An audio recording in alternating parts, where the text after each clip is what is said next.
Picture this, an emperor, the most powerful man in Europe.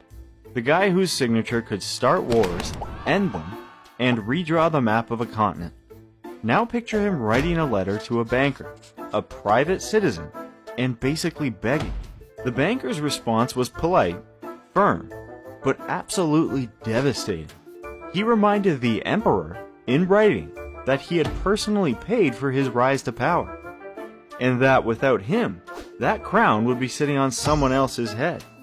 That banker was Jakob Fugger, and if you have never heard that name, stick around, because that is exactly what we are fixing today.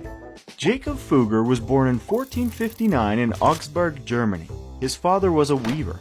Comfortable, but nowhere near the wealth Jacob would eventually build. Jacob was the 10th of 11 children. 10th. Not exactly first in line for anything.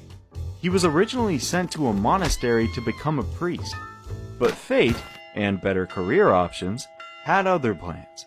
By his teens, he was working in the family's trading operation in Venice, and this is where everything changed.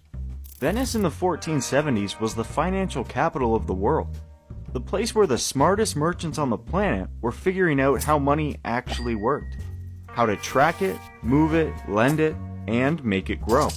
Jacob soaked up all of it.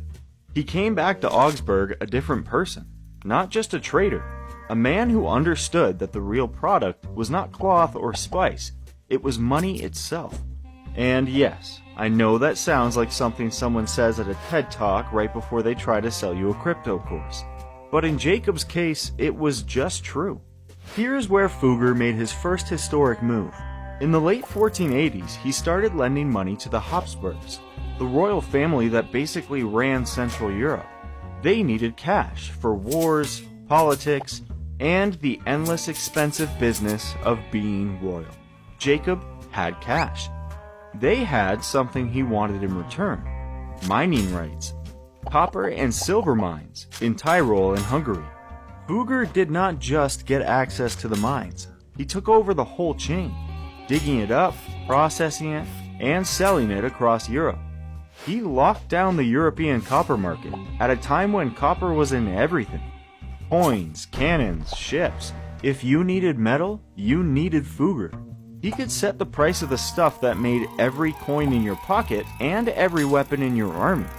That is not wealth, that is control. By the early 1500s, his firm was operating across Europe with offices in Antwerp, Rome, Lisbon, and Krakow. Historians sometimes call it the first true multinational company.